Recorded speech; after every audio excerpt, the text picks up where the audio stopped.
ከመድኃኒትና ሕክምና መሳሪያዎች አቅርቦት አንጻር አንደኛ ሩብ ዓመት የመድኃኒት አቅርቦት 81.3% ከተያዘው ግብ አኳያ ዝቅተኛ የሆነበት ምክንያት ምንድነው?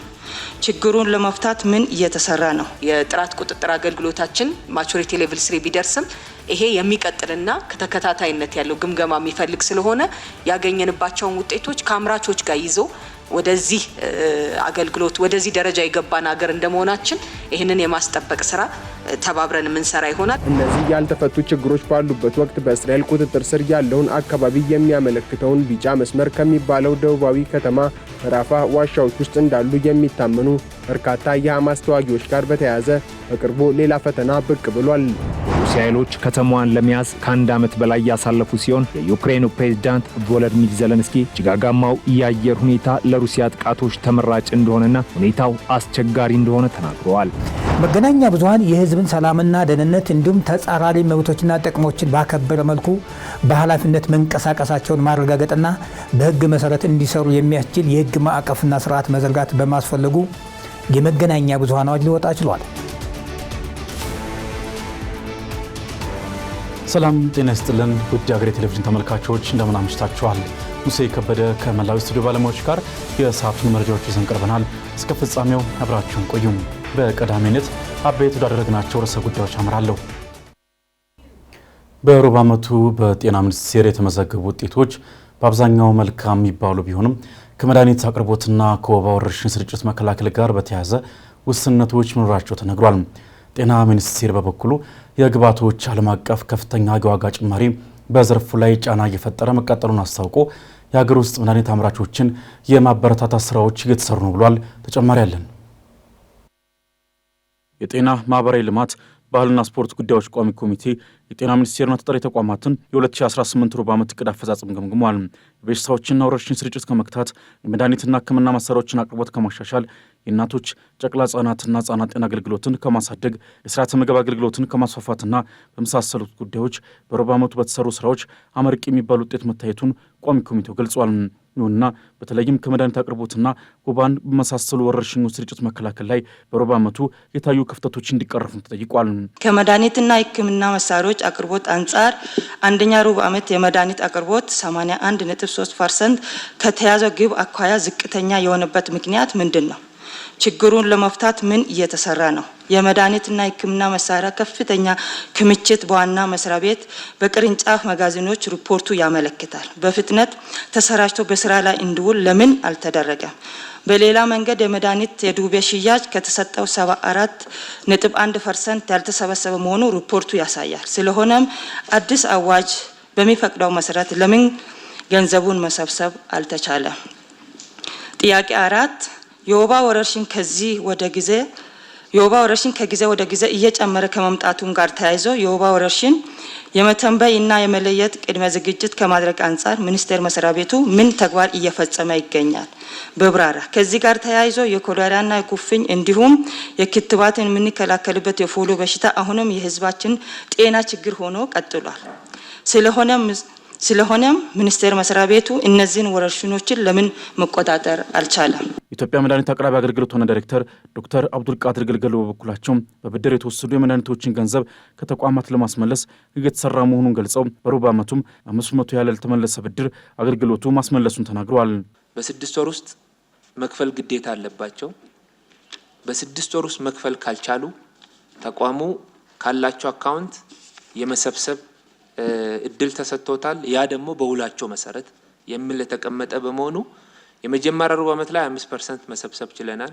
በቀጣይ ሩብ ዓመት ላይ ግን ቀጣዮችን 6 ወር ስለሚል አዋጁ የማስገደጃም ጊዜ ስለሆነ በዛ ጊዜ ከተቋማት የምንሰበስብ ይሆናል ብዬ አስባለሁ። በአጠቃላይ ከመድኃኒት አቅርቦት አንጻር ተቋሙ የጀመራቸው ሪፎርሞች የተጀመረው የአዋጅ አተግባበር ላይ ይሄ ቋሚ ኮሚቴ በጣም ድጋፍ ካረገ ወደ ታች ሄደው መነቃቃት የሚፈጥር ከሆነ ተቋማት ውል በገቡት መሰረት መውሰድ የሚችሉ ከሆነ ተቋማችን በውሉ መሰረት ማቅረብ የሚችል ከሆነ ፈጣን ግዢ ስርዓት ተጠቅሞ ማቅረብ የሚችል ከሆነ በዛ ደረጃ የሀገራችን ሁለገብ በሆነ ሁኔታ የመድኃኒት የሕክምና መሳሪያ ችግሮች የሚፈቱበት ይሆናል ብዬ አስባለሁ።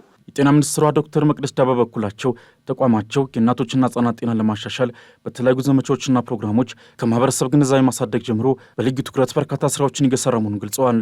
ሀገራዊ የመድኃኒት አቅርቦትን መጠን ለማሻሻልም የሀገር ውስጥ አምራቾችን አቅም በማሳደግና በማበረታታት ችግሩን ለመቅረፍ ጥረት እየተደረገ ነው ብለዋል።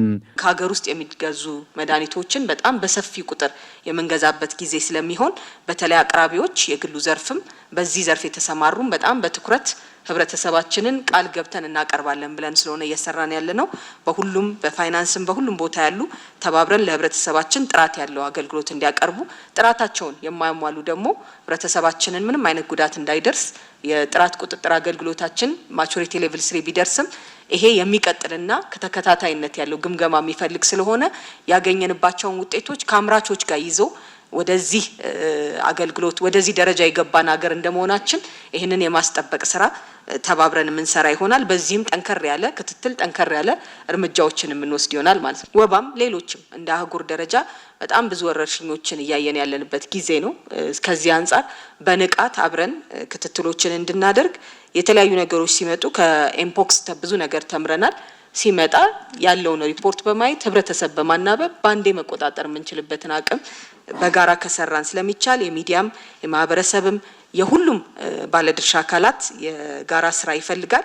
ጤና ሚኒስቴር በሩብ ዓመቱ 34.1 ቢሊዮን ብር በላይ ዋጋ ያላቸው መድኃኒቶችና የህክምና መገልገያዎች በክምችት ላይ እንደሚገኙና 17.8 ቢሊዮን ብር የሚያወጡ መድኃኒቶች ለጤና ተቋማት መሰራጨቱን ማስታውቋል። የህዝብ ተወካዮች ምክር ቤትና የእንደራሴዎች ምክር ቤት ቋሚ ኮሚቴዎችን ህገ መንግስታዊ ተግባራት የሚያግዝ እንዲሁም ጥናትና ምርምርን የሚያካሄድ ተቋም ከምክር ቤቱ ጋር ስራ መጀመሩን ገልጿል። ተቋሙ ገለልተኛ ሆኖ መስራት ከቻለ የአባላቱን አቅም የሚያጠናክር እንደሆነም ተነግሯል። ዳግም ተገኝ ዝርዝር አለው። ዓላማውን የዲሞክራሲ ግንባታ ላይ ያደረገውና የህዝብ ተወካዮች ምክር ቤት እንዲሁም የፌዴሬሽን ምክር ቤት ቋሚ ኮሚቴዎችን ህገ መንግስታዊ ተግባራት የሚያግዝ ጥናትና ምርምር የሚያካሂደው ብሪጅ ሪሰርችና ኢኖቬሽን የተሰኘ ሀገር በቀል ድርጅት ከኢፌዴሪ ህዝብ ተወካዮች ምክር ቤት ጋር በመሆን ጥናቶችን እያዘጋጀ መሆኑን አስታውቋል። የተቋሙ ዳይሬክተር ቃልአብ ታደሰ እንደተናገሩት ተቋማቸው ከህገ ውጭ አካላት ጋር በመተባበር የዲሞክራሲ ግንባታ ላይ ለመስራት ታስቦ መቋቋሙን ተናግረዋል። አክለውም ተቋማቸው ከኔዘርላንድ የመድብለ ፓርቲ ዲሞክራሲ ተቋም ጋር ጋራ በመሆን የኢፌድሪ የእንደራሴዎች ምክር ቤት ከ2010 ዓመተ ምህረት የፖለቲካ ማሻሻያ ያሳየውን ተቋማዊ ለውጥ በስፋት የሚተነትን ጥናት ማድረጉን ተናግሯል። የብሪጅ ሪሰርች ኤንድ ኢኖቬሽን ፎር ዲሞክራቲክ ጋቨርናንስ ኤንድ ኢንሃንስድ ፒስ የሚባል አገር በቀል የጥናትና ምርምር ተቋም ነው። ዋና ስራችን በፓርላማ ወይም የህግ አውጪ ተቋማት ላይ ጥናትና ምርምር ማድረግ፣ እነሱን በካፓሲቲ ቢልዲንግ መርዳት፣ ብሎም ደግሞ በማህበረሰቡና በህግ አውጪ ተቋማት መካከል የተለያዩ የሚያገናኙ ጥናትና ምርምርን ማዕከል ያደረጉ ስራዎችን መስራት ነው። የህዝብ ተወካዮች ምክር ቤት አባል ፍሬው ተስፋዬ ደግሞ ተቋሙ ከህዝብ ተወካዮች ምክር ቤት ጋር ለመስራት ማሰቡና በምክር ቤቱ ተቀባይነት ማግኘቱ የአባላቱን አቅም የሚያጠናክር መሆኑን ተናግረዋል። አክለውም በተቋሙ የሚሰሩ ጥናቶች ገለልተኛ መሆን እንዳለባቸውም ጠቁመዋል። ከተወካዮች ምክር ቤት ጋር ለመስራት ዝግጅት ማድረጉ ምንን ያሳያል? የምክር ቤቱን አቅም በምርምር ለማገዝ አቅጣጫዎችን ለማሳየት በተለይም ደግሞ ምክር ቤቱ ከተሰጠው በህገ መንግስቱ ከተሰጠው ተልዕኮ አንጻር አንደኛው ህግ የማውጣት ስራ ነው። ያንን ህግ የማውጣት ስራ በምርምር ለማገዝ ያስችላል። ሌላውም ከተወካዮች ከመረጣቸው ህዝብ ጋር የሚያደርጉትን ግንኙነትን በተመለከተ እንዲሁም ደግሞ ምክር ቤቱ አስፈጻሚ አካላትን ለመከታተልና ለመቆጣጠር በሚያደርገው ጥረት ውስጥም የምክር ቤቱን አቅም ከፍ ለማድረግና በህግ የተጣለበትን ኃላፊነት በአግባቡ መወጣት እንዲችል በምርምር የተደገፈ አቅጣጫ ለማሳየት የሚያግዝ ስለሆነ በጣም ወሳኝ ሚና ይኖረዋል ብዬ ወስዳለሁ። ዜጎች በሰላም በመልካም አስተዳደርና ልማት ጉዳዮች ላይ የሚወያዩባቸው መድረኮችን እናመቻቻለን ሲል በዓላማው ላይ ያሰፈረው ተቋሙ ስራውን ለመስራት የሚያስችል የፖለቲካ ስርዓት ስለመኖሩ የጠየቅናቸው የምክር ቤት አባሉ ለትግበራ ቀላል አይሆንላቸውም፣ ነገር ግን ልምምድ ያስፈልጋል ብለዋል። በሀገራችን ውስጥ እያደገና እየዳበረ የሚሄድ የዲሞክራሲ ስርዓት ነው ያለው። ፍጹም የሆነ ስርዓት አይደለም። ዲሞክራሲን መለማመድ ከጀመርን ራሱ በጣም ውስን የሆነ ጊዜ ነው ያለው። ምክንያቱም ሀገራችን ለረጅም ጊዜ በፊውዳል ስርዓት ውስጥ ነው የቆየችው። በኋላም ደግሞ በወታደራዊ ቀጥሎም የመጣው ስርዓት ያው ትልቅ ተጽዕኖ የነበረበትና ብዙም ዜጎች ሀሳባቸውን በነጻነት የሚገልጹባቸው እድሎች ጠባብ የሆኑበት እና የዲሞክራሲ ልምምዳችን ውስን በሆነ ሀገር ውስጥ ነው ያለነው። ስለዚህ ብሪጅም እነዚህን ነገሮች በእቅድ ደረጃ በራዕይ ደረጃ ይዟል። መተግበሩ ቀላል አይሆንም፣ ግን ቢያንስ ያለውን እድል ተጠቅሞ ልምምድ ማድረግ ያስፈልጋል። ምክንያቱም በአንዴ የሚደረስበት ነገር አይደለም። የዲሞክራሲ ልምምድ ጊዜ ይጠይቃል፣ ልምድ ይጠይቃል፣ እውቀት ይጠይቃል። ስለዚህ እንደ ብሪጅ አይነቶቹን ተቋማት በማገዝ በማበረታታት አንዱ መድረክ ይሆናሉ ማለት ነው። አቶ ቃላ በበኩላቸው የሚሰሩ ጥናቶች ገለልተኛ እንደሚሆኑና ምክር ቤቱም እንደሚቀበለው ተስፋ የተጣለበት ነው ብለዋል። ከምክር ቤት ጋር የተያዙ ጉዳዮችን በምሁራን ትኩረት የሚነፈግበት ሁኔታ መኖሩን አክሎ የገለጹት ዳይሬክተሩ ተቋማቸው ይህንን ለመቀየር እንደሚሰራም ገልጸዋል። ወደ 6 ወር የፈጀ አንድ ጥናት ከኔዘርላንድ ኢንስቲትዩት ፎር መልቲ ፓርቲ ዲሞክራሲ ከሚባል ተቋም ጋር ይሄ ተቋም ከዚህ በፊት ከህዝብ ተወካዮች ምክር ቤት ጋር ይሰራ ነበር። ከዚህ ተቋም ጋር በመሆን አንድ ሰፋ ያለ ወደ 140 ገጽ የሚሆን ጥናት ካደረግን በኋላ የዛ ጥናት ያስረከብንበትና ያጸደቅንበትም ስለሆነ በዛው ነው ይሄንን ያደረግነውና የተወካዮች ምክር ቤት አብዛኛዎቹን የተወካዮች ምክር ቤት አባላት አብዛኛዎቹን ይህንን ጥናት ስናደርግ ቃለ መጠይቅ አድርገናል፣ ብዙ ኮንሰልቴሽኖች አድርገናል። በዋናነትም እንደ ገለልተኛ የጥናትና ምርምር እንደሚያደርግ ተቋም እምነት በነጻነት የምናገኘውን ምርምር ለማቅረብ እና ያቀረብነው ጥናት ፖዚቲቭም ውጤት ይኖረው ወይም አሉታዊ ውጤቶችም ይኖረው ያንን በግልጽ በማቅረብ አመኔታ አግኝተናል ብለን እናምናለን። ብሪጅ የተሰኘው ተቋሙ በማስረጃ ላይ የተመሰረቱ ፖሊሲዎችንና የሕግ አወጣት ሂደቶችን በተጨባጭና ወቅት ተኮር ምርምሮችን እንደሚደግፍም ተገልጿል። የእስራኤሉ ጠቅላይ ሚኒስትር ቤንያሚን ኔታንያሁ የአሜሪካ መንግስት ተወካይ የሆኑት ጃሬድ ኩሽነር በትላንትናው ዕለት ባደረጉት ውይይት በደቡባዊ ጋዛ ክፍል ማለትም በራፋ ውስጥ መሽገው የሚገኙ ከ200 በላይ የሐማስ ታጣቂዎችን ከፍልስጤም ውጭ ወደሚገኝ ስፍራ ለማስፈር ከስምምነት ላይ መድረሳቸው ተነግሯል። ደምሶች ፈራው እስራኤልና ሐማስ በተኩስ አቁም ስምምነት ወደ አንጻራዊ ሰላም መምጣታቸው የሚታወቅ ቢሆንም ነገር ግን አሁንም ቀጠናው መልሶ ወደ ከባድ ጦርነትና እልቂት እንዲያመራ የሚያደርጉ የተለያዩ መሰናክሎች እየታዩ ነው።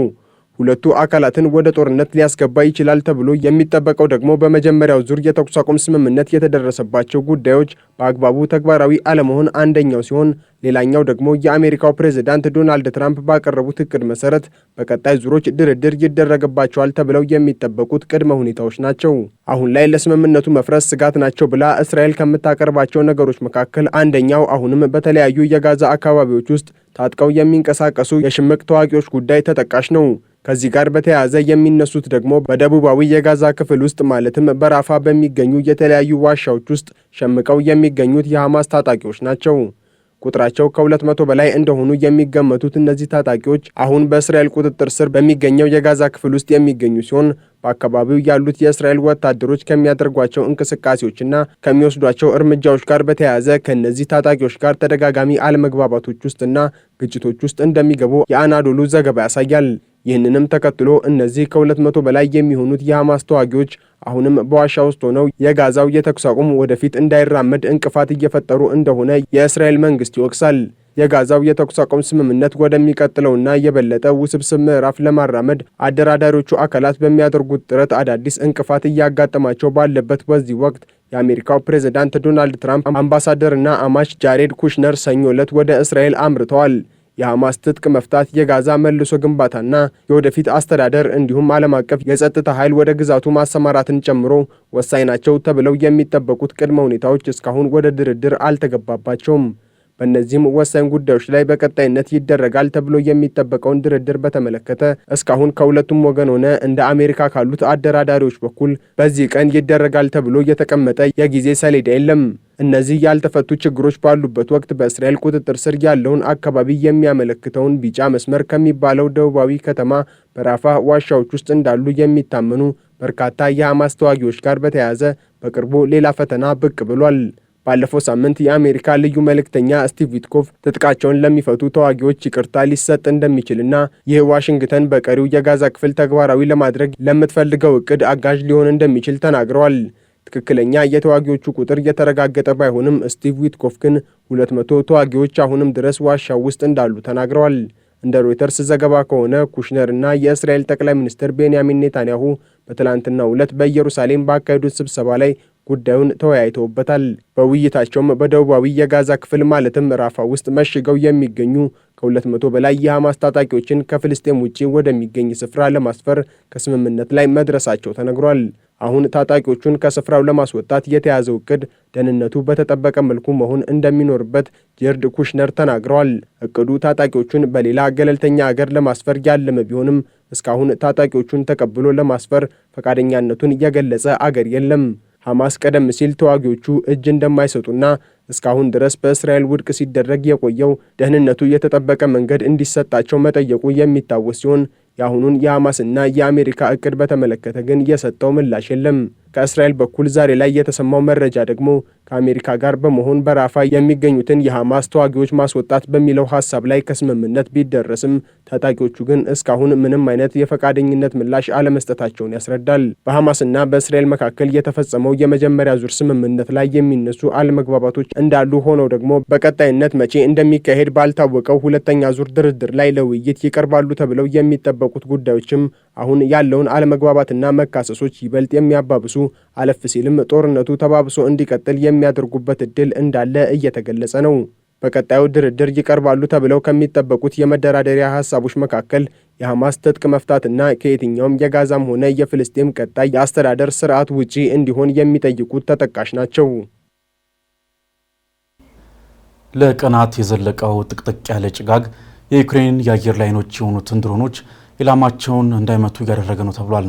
ይህም የሩሲያ ጦር በወሳኟ የፖክሮቭስክ ከተማ ሰርጎ እንዲገባና በዛፖሪዣ ክልል ወሳኝ ግስጋሴዎች እንዲያደርግ አስችሎታል። ሁኔታውም የኪየቭን የመከላከል መስመር ለከፍተኛ አደጋ አጋልጧል ነው የተባለው። ኃይለ ገብርኤል ታደሰ ያዘጋጀውን ዳግም ተገኝ እንደሚከተል ያቀርበዋል። ጥቅጥቅ ያለው ጭጋግ የሩሲያ ወታደሮች በምስራቅ ዩክሬን ውስጥ በምትገኝ ቁልፍ ስትራቴጂካዊ በሆነችው በፖክሮቭስክ ከተማ የበለጠ እንዲንቀሳቀሱ አስችሏቸዋል። ይህ የአየር ሁኔታ ሞስኮ የወታደር ቁጥሯን በመጨመር የዩክሬን ኃይሎችን ለመክበብ ጥረቷን አጠናክራ እንድትቀጥል አድርጓታል ተብሏል። የሩሲያ ኃይሎች ከተማዋን ለመያዝ ከአንድ ዓመት በላይ ያሳለፉ ሲሆን የዩክሬኑ ፕሬዝዳንት ቮሎዲሚር ዘለንስኪ ጭጋጋማው የአየር ሁኔታ ለሩሲያ ጥቃቶች ተመራጭ እንደሆነና ሁኔታው አስቸጋሪ እንደሆነ ተናግረዋል። ዘለንስኪ ቀደም ብለው በከተማዋ የሩሲያ ወታደሮች የዩክሬን ወታደሮችን ከቧቸዋል የሚለውን የሩሲያ መከላከያ መረጃ ውድቅ በማድረግ በቁጥር ብልጫ ግን በከፍተኛ ሁኔታ ልዩነት ማሳየቱን አምኖ ነበር። ሞስኮ ይህንን አካባቢ መቆጣጠር አንድን ከተማ እንደ መቆጣጠር ብቻ የምትቆጥረው እንዳልሆነ ቀደም ሲል ተገልጿል። ምክንያቱ ደግሞ ሌሎች የዩክሬን ከተሞችን ለመቆጣጠር ስትራቴጂካዊ ቦታ በመሆኑ ነው። በተጨማሪም በምስራቅ ግንባር ለሚካሄዱ ውጊያዎች የአቅርቦት መስመርም ጭምር ነው። ዘለንስኪ እንዳሉትም ሩሲያ አካባቢውን በመቆጣጠር ጦርነቱን በማሸነፍ ሂደት ላይ መሆኗን ለአሜሪካ ማሳየት ትፈልጋለች ብለዋል። ሞስኮ ፖክሮቭስክን ለመቆጣጠር ከአንድ ዓመት በላይ እየተዋጋችም ነው። አሁን ደግሞ ከወቅቱ ጋር ተዳምሮ ከተማዋን ለመቆጣጠር ትክክለኛው ሰዓት የሚል አቋም በሩሲያ በኩል እንዳለ ተነግሯል። ለዚህ የወታደሮቻቸውን ቁጥር በመጨመር ከበባ ለማድረግ እየሞከሩም ይገኛሉ። የዩክሬን ወታደሮች የሩሲያ ወታደሮችን ከበባን ለማስቀረት በሱቮሮቭና ከሮድንስኪ ምስራቃዊ ክፍል ወደ ኋላ ለመግፋት እየሞከሩም ነው። በሌላ በኩል የሩሲያ ኃይሎች በፖክሮቭስክ የሚገኙ የዩክሬን ወታደሮችን የሚደግፉ የሎጂስቲክስ መንገዶችን ለማቋረጥ ጥረት እያደረጉ ነው። የአየር ሁኔታው የጦር ሜዳውን ተለዋዋጭነት እንዴት እንደለወጠው የ68ኛው ብርጌድ ሽርሽኒ ዶቭቡሻ ክፍል የድሮን አብራሪ ምስክርነት ነው። የአብራሪው ለቢቢሲ እንደተናገረውም ለቀናት የቆየው ጭጋግ የአየር ላይ ቅኝት ለማድረግ የሚያስችለን አቅም ሙሉ በሙሉ አጥፍቶት ነበር። በዚህም ምክንያት የሩሲያ ወታደሮች ባልተለመደ ሁኔታ በዩክሬን ድሮኖች በቀላል ወዲያውኑ ሊደመሰስ የሚችል የተሽከርካሪ ኮንቮይ ተጠቅመው ጥቃት ለመሰንዘር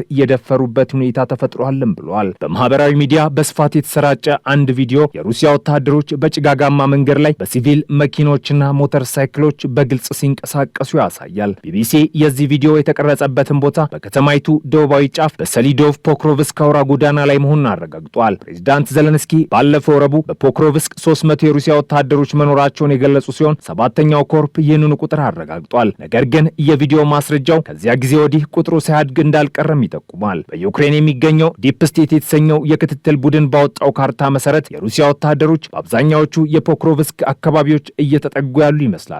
አንዳንድ ታዛቢዎች የከተማዋ በሩሲያ ወታደሮች ቁጥጥር ውስጥ መግባት አይቀሬ እንደሆነ ይናገራሉ። የዩክሬን ኃይሎች እንደሚሉት ግን አብዛኛዎቹ የከተማዋ ክፍሎች አሁን በሁለቱም ወገን ሙሉ በሙሉ ቁጥጥር ያልተደረገበት ቀጠና ውስጥ ናቸው። የሩሲያ ኃይሎች በፖክሮቭስክ የሚገኙትን የዩክሬንን ወታደሮች የሚደግፉ የሎጂስቲክስ መስመሮችን ለመቁረጥ እየሞከሩ ነው። የዩክሬኑ የድሮን አብራሪ ለቢቢሲ እንደተናገረው የአቅርቦት መስመሮችን በድሮኖችና በመድፍ ከማጥቃት ባለፈ ወታደሮችን በእግር መከላከል ጥቃት ይሰነዝራሉ። የዩክሬን ወታደራዊ ተንታኝ ኮንስታንቲን ማሽቮትስ ይህ ሰርጎ መግባት የሚባል ስልት በጣም ስኬታማ መሆኑን ተናግረዋል። የሩሲያ ኃይሎች የዩክሬን ድሮን አብራሪዎችን በተለየ ኢላማ በማድረግ ትናንሽ የሩሲያ ቡድኖችን እንቅስቃሴ ለመለየት የሚያስችል በቂ አቅም እንዳይኖራቸው አድርጓልም ሲል ይሞግታል። ማሾቬትስ አክለውም በከተማ ውጊያ ውስጥ የሩሲያ ወታደሮች አንዳንድ ጊዜ እንደ አካባቢው ነዋሪ ወይም እንደ ዩክሬን ወታደር በመምሰል ሰርገው ይገባሉ። ዋና ግባቸውም የሩሲያ ጦር ዋና ኃይል ጥቃት ከመሰንዘሩ በፊት በዩክሬን ተከላካዮች መካከል ሁከት መፍጠር ነው ይላሉ። ክሬምሊን በሌሎች የግንባር ክፍሎችም ግፊቱን እያጠናከረ ነው።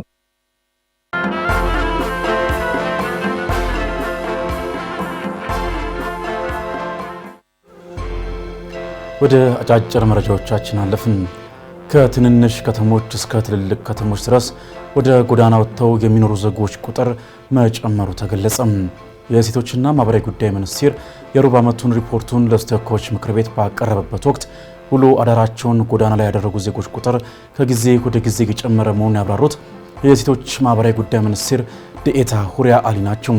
ችግሩን ለመቅረፍም ከዓለም ባንክ ጋር በመተባበር በ22 ከተሞች ውሎ አዳራቸውን ጎዳና ላይ ያደረጉ ዜጎችን ከጎዳና በማንሳት ማቆያ ውስጥ በማስቀመጥ የማህበራዊ ድጋፍና ስልጠና በመስጠት ወደ ማህበረሰቡ የመቀላቀል ስራ እየሰራን ነው ብሏል።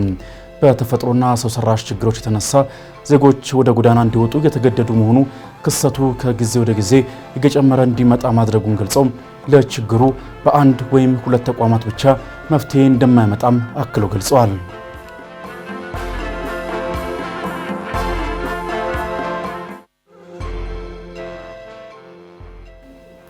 አምስተኛው ሀገር አቀፍ የሃይማኖት ተቋማት ጉባኤ በአርባ ምንጭ ከተማ መካሄድ ጀምሯል። ጉባኤው ሃይማኖቶች ለሰላም ለአንድነትና ለአብሮነት በሚል መሪ ሀሳብ ነው እየተካሄደ የሚገኘው።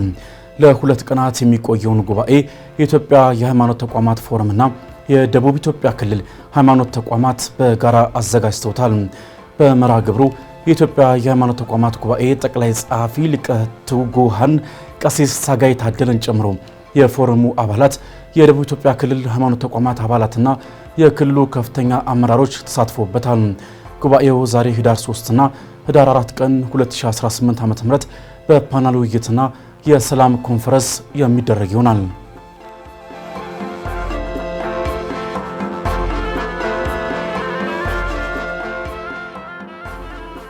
የኢትዮጵያ ብሔራዊ ባንክ በኢትዮጵያ የገንዘብ ማስተላለፍ አገልግሎት እንዲሰጡ የተፈቀደላቸውን የገንዘብ አስተላላፊ ድርጅቶችን ስም ዝርዝር ለህዝቡ ይፋ አድርጓል። በዚሁ መሰረትም ቀደም ሲል የገንዘብ ማስተላለፍ አገልግሎት እንዳይሰጥ ታግዶ የነበረውና ዋና መስሪያ ቤቱ በአሜሪካ ቨርጂኒያ ግዛት በፎልስ ቸርች የሚገኘው ራማዳ ፔይ ወይም ካህ በአገልግሎት አሰጣጡ ላይ አጠቃላይ ግምገማ ከተካሄደ በኋላ በህጋዊ የገንዘብ አስተላላፊ ድርጅቶች ስም ዝርዝር ውስጥ ዳግም እንዲካተት መደረጉን ባንኩ በመግለጫው አመልክቷል። ከዚህ ውሳኔ ላይ ሊደረስ የቻለው በሀገሪቱ ህግና ደንብ መሰረት በድርጅቱ ላይ አስፈላጊው የቁጥጥርና የክትትል ሂደት ከተጠናቀቀ በኋላ መሆኑን ተገልጿል። በአሁኑ ጊዜም በኢትዮጵያ አገልግሎት እንዳይሰጡ ታግደው የሚገኙ የገንዘብ አስተላላፊ ድርጅቶች በሙሉ የሀገሪቱ ህግና ደንብ የሚጠይቀውን መስፈርት ለማሟላት አስፈላጊውን እርምጃ እንዲወስዱም ተቋሙ አሳስቧል።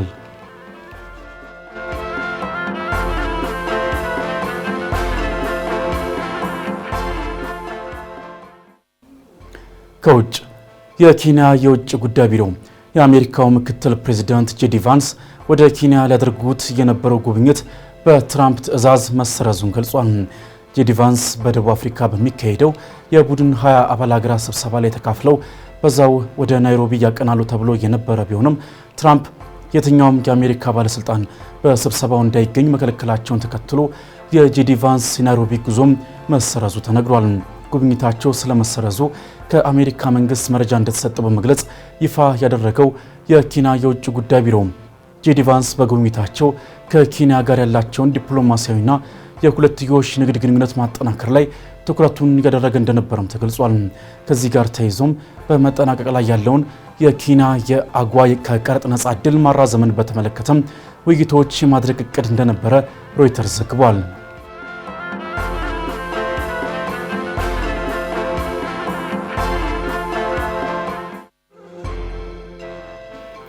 በመጨረሻም በታይላንድና ካምቦዲያ ድንበር ውጥረት መስፈኑ ተገለጸ።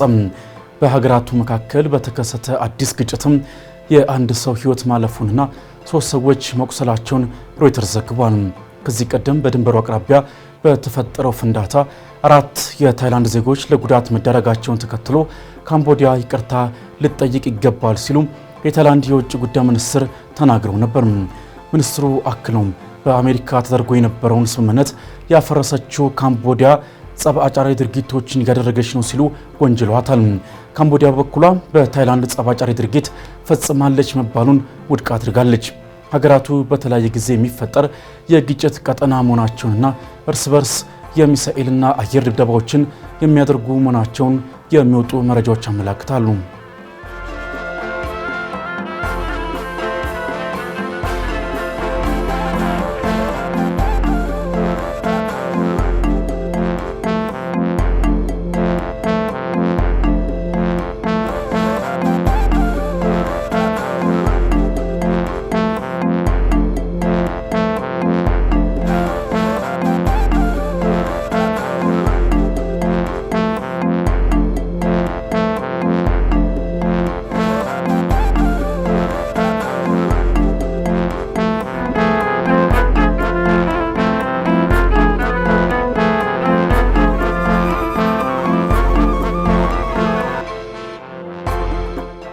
በዚሁ ወደ ቢዝነስ ጥንቅራችን ስናልፍ በኒውዮርክ ዲሞክራት ከንቲባ መመረጣቸውን ተከትሎ የፕሬዚዳንት ዶናልድ ትራምፕ አማካሪዎች ለከተማ የሚለቀቀውን በጀት እያጤኑ ስለመሆኑ ሰምቷል።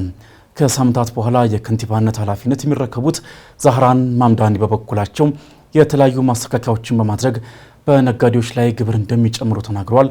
እሱ ባለው ጋሻው ያዘጋጀውን ሁለት ደግፍ እንደሚከተለው ታቀርበዋለች።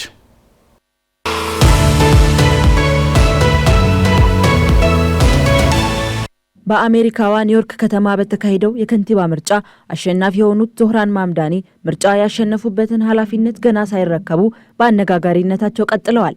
ወጣቱና የመጀመሪያው ሙስሊም የኒውዮርክ ከንቲባ መሆን የቻሉት ማምዳኒ ከፕሬዝዳንት ትራምፕ ከባድ ፈተና እንደሚገጥማቸውም የተረጋገጠ ሆኗል። ማምዳኒ የፈረንጆቹ አዲስ ዓመት 2026 ሲገባ ኃላፊነታቸውን የሚረከቡ ቢሆንም የፕሬዝዳንት ትራምፕ አማካሪዎች ግን ለኒውዮርክ በሚለቀቀው በጀት ዙሪያ ካሁኑ እየመከሩ መሆናቸው ተሰምቷል። ይህ የአማካሪዎች ምክክርም ለኒውዮርክ የሚመደብን በጀት የሚቀንስ አሊያም የሚያስቀር የውሳኔ ሀሳብ የሚያመጣ ሳይሆን እንደማይቀር ተዘግቧል።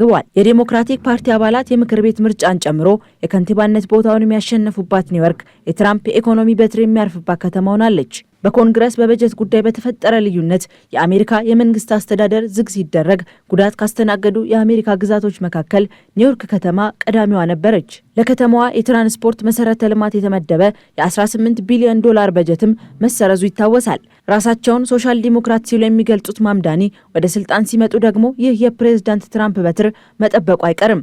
ተመራጩ ከንቲባ ግን ኃላፊነቴን እንደተረከብኩ ከማከናውናቸው ቀዳሚ ስራዎች መካከል ወደ ዋይት ሀውስ ሄጄ መመካከር አንዱ ነው። ከፕሬዝዳንት ትራምፕ ጋር መነጋገር አለብኝ ብለዋል። ፕሬዝዳንት ትራምፕ በማምዳኒ መመረጥ ደስተኛ ባይሆኑም ኒውዮርክን ስለመወዳት እንዲሳካለት እመኛለሁ ሲሉ ተደምጠዋል። ከማምዳኒ ጋር የሚኖራቸው ግንኙነት ግን ለስላሳ ይሆናል ተብሎ አይጠበቅም። ማምዳኒ ለምርጫ ባካሄዱት ቅስቀሳ አስምረው ከተናገሩባቸው ጉዳዮች መካከል ነፃ የትራንስፖርት አገልግሎት ማመቻቸት፣ ኪራይ የሚከፈልባቸውን ከ1 ሚሊዮን ያላነሱ ቤቶች ከኪራይ ነፃ ማድረግ፣ ለትርፍ በተቋቋሙና ከፍተኛ ሀብት በሚያንቀሳቅሱ ድርጅቶች ላይ ግብር መጨመር የሚሉት ይገኙበታል። እነዚህ እርምጃዎች ደግሞ ከፕሬዝዳንት ትራምፕ አካሄድ ጋር የሚቃረኑ ናቸው። ገና በምርጫ ቅስቀሳ ወቅትም ማምዳኒ የሚያነሳቸው ጉዳዮች ኒውዮርክን ኒውዮርክ ያደረጓትን ነጋዴዎች የሚያስበረግጉ ናቸው የሚል ተቃውሞ ሲያሰሙ ነበር። ከዚህ ባለፈም ማምዳኒ በድሮ አስተሳሰብ የሚመራ ኮሚኒስት ነው እያሉ መውቀሳቸውን አላቆሙም። የተጠናቀቀ በሚገኘው 2025 ከፌዴራል መንግስት 10 ቢሊዮን ዶላር የሚደርስ የበጀት ድጋፍ ያገኘችው ኒውዮርክ ከአጠቃላይ በጀቷ ውስጥ 8.3 የሚሆነው በዚህ ድጋፍ ተሸፍኖላታል። የማምዳኒ ወደ ስልጣን መምጣት ግን ከተማዋ የሚደረግላትን የበጀት ድጋፍ ሊያሳጣት እንደሚችልም በስፋት ተነግሯል። የፕሬዝዳንት ትራምፕ አማካሪዎች በዚህ ጉዳይ ያቀረቡትን ረቂቅ አስመልክቶ ይፋ የተደረገ መረጃ ለመኖሩን የገለጸው ብሉምበርግ ፕሬዝዳንት ትራምፕ ረቂቁን ተመልክተው ውሳኔ እስኪያስተላልፉ እየተጠበቀ መሆኑን ዘግቧል። በቀጣዩ ዓመት የስልጣን ዘመን አጋማሽ የምክር ቤቶች ምርጫ የሚከወን መሆኑን ደግሞ ትራምፕ ውሳኔ ከማሳለፋቸው በፊት ጉዳዩን ዳግም እንዲያጤኑት የሚያደርግ ነው። ለኒውዮርክ የሚሰጥን ድጋፍ መቀነስ በግዛቷ ለማሸነፍ ያላቸውን ጭላንጭል ተስፋ እንደማጨለም ይቆጠራል። በፈረንጆቹ ጥር 1 2026 ወደ ስልጣን የሚመጡት አዲሱ የኒውዮርክ ከንቲባ ዞህራን ማምዳኒ ግን ለትራምፕ ኢኮኖሚያዊ በትር እጅ የሚሰጡ አይመስሉም።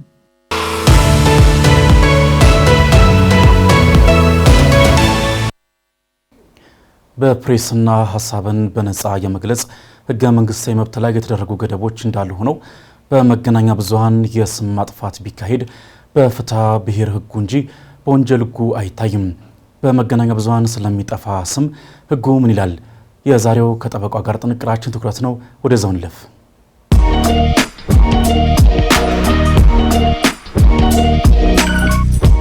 ጤና ይስጥልን።